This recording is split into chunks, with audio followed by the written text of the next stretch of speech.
he had to exit from that office to elsewhere. He's called Justin Bedan Njoka Muturi. He's now our Attorney General. We are the only two licensed to call each other Kijana. Kijana, come and say a few words. He's my predecessor and my very, very good friend. I'll give you 2 minutes to say a few words. Thank you, Kijana. Your Excellency, the President of the Republic of Kenya, Your Excellency, First Lady, Your Excellency, the Deputy President, Mama Dorcas, all the leaders here present, including my friend, the Prime Cabinet Secretary, Dr. Wycliffe Salim Davadi, our keynote speaker. Thank you for the message, well delivered. The only thing I may not know is whether it was well received. But I can tell you, looking at many of the people sitting next to me, message is right home. Thank you very much. Your Excellency, I am delighted that my predecessor, the Honorable Moses Masika Wetangula, and his colleague, Honorable Amason Kingi, have continued with this practice and this tradition. And indeed, I am grateful to see many of our visitors from around the continent of Africa. It is a great tradition that we come together as a nation, as national leadership, to come and pray. And indeed, as was said by my former roommate, pray incessantly. Is it the one or Sami? I think it's Sami Chepkonga who said it. Some little word of praise to the renewed and revamped Bunge Choir. Indeed, as the keynote speaker did say, you have made some improvement. I do recall that our keynote speaker today was with us here in 2019, and that's why I think he's saying that there's some slight improvement, because during that occasion, what was there was organized confusion.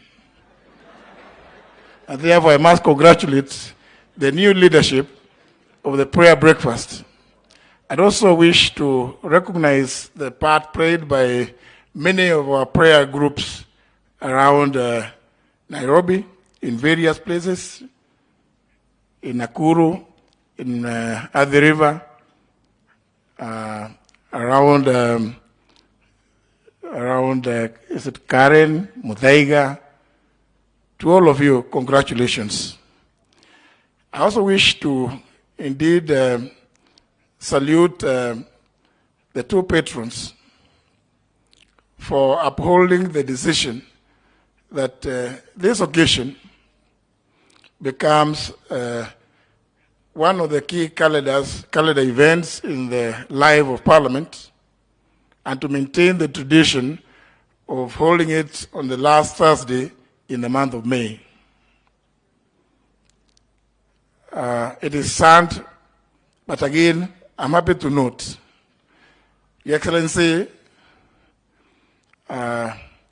you and I, and I think the Honorable Musalia Mudavadi will recall that the last prayer breakfast of last year was a bit interesting,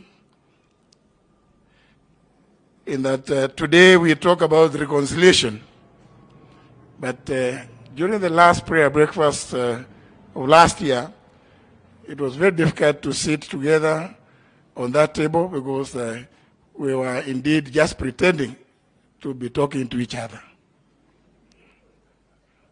You recall, and indeed congratulations, because you withstood it, and from there you went and gave away your daughter in marriage.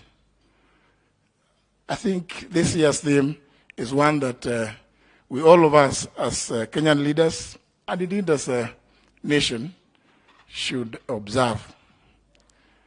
Before I came here, at about 6:15,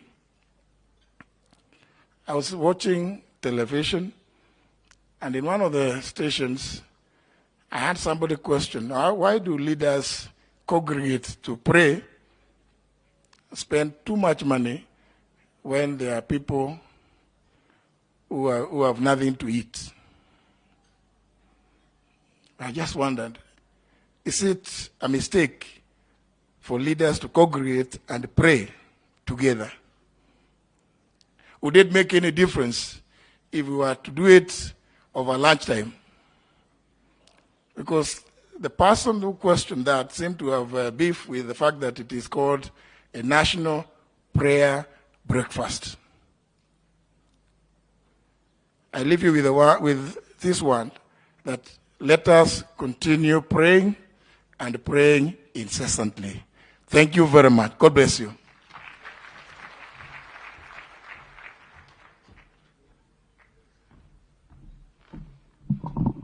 Thank you very much, Kijana. I'll now invite the Prime Cabinet Secretary, Musalia Mudavadi, and accord him 2 minutes to also say a few words about prayer.